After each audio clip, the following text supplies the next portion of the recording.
आप इसे नफरत की इंतहा कहें या फिर कुछ और, पंजाबी रैपर सिद्धू मूसेवाला का कत्ल जिस तरीके से किया गया वैसा जुर्म की दुनिया में कम ही देखने को मिलता है। क्या आप यकीन करेंगे कि कातिलों ने मूसेवाला को गोलियों से बिल्कुल छलनी कर दिया था। मूसेवाला पर करीब 30 राउंड फायरिंग की गई और इनमें से 24 गोलियां मूसेवाला के जिस्म को छेदती हुई आर पार निकल गई। सिर्फ एक गोली उनके जिस्म में फंसी रह गई और ये इकलौती गोली दरअसल उनके सिर की हड्डी में जा फंसी थी।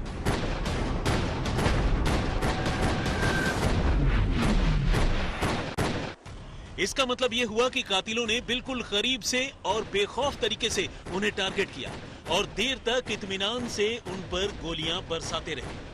क्राइम और क्रिमिनोलॉजी के एक्सपर्ट्स की माने तो ऐसा आमतौर पर तभी होता है जब दुश्मन अपने किसी शिकार का रिवेंज किलिंग करता है, यानी बदले की भावना से उसकी जान लेता है। ऐसे मामले में कातिलों का मकसद हर हाल में ये तय करना होता है कि उनका शिकार किसी भी कीमत पर जिंदा न बचने पाए। और सिद्धू मूसेवाला का कत्ल ऐसा ही लगता है। ऊपर से जिस तरह दो नामी गैंगस्टर लॉरेंस बिश्नोई और गोल्डी बराड़ ने सिद्धू मूसेवाला के कत्ल की जिम्मेदारी ली है, वो सिद्धू के रिवेंज किलिंग के इस थ्योरी को आगे बढ़ाने वाली है।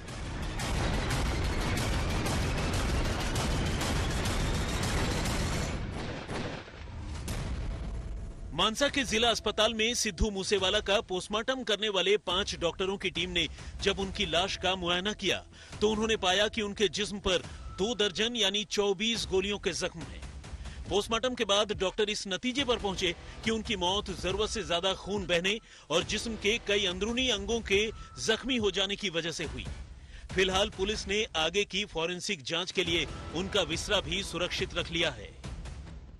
ऐसा गोलीकांड फिल्मों में ही देखा जाता है, जहां पर आधुनिक हथियारों से लैस होकर दुश्मन पर ताबड़तोड़ गोलियां बरसाई जाएं।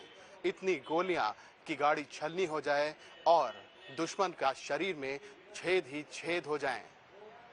पंजाबी सिंगर सिद्धू मूसेवाला के साथ ऐसा ही हुआ।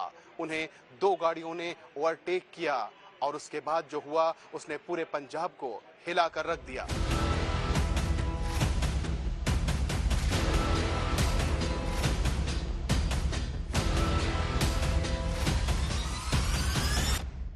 मामले की जांच बेशक पंजाब पुलिस की एसआईटी कर रही है। इस सिलसिले में कई लोगों को हिरासत में भी लिया गया है, पूछताछ चल रही है। तिहाड़ जेल में बंद लॉरेंस बिश्नोई तक भी पुलिस पहुंच चुकी है, लेकिन घर वालों की मांग को देखते हुए सीएम भगवंत मान ने मूसेवाला की हत्या की जांच के लिए पंजाब और हरियाणा हाईकोर्ट के मौजूदा जज की निगरानी में न्यायिक आयोग के गठन का ऐलान कर दिया है। पुलिस ने इस सिलसिले में शाहरुख नाम के एक बदमाश को पकड़ा है, जिसने इस वारदात में शामिल होने और मूसेवाला के नाम की सुपारी लेने की बात कबूल की है।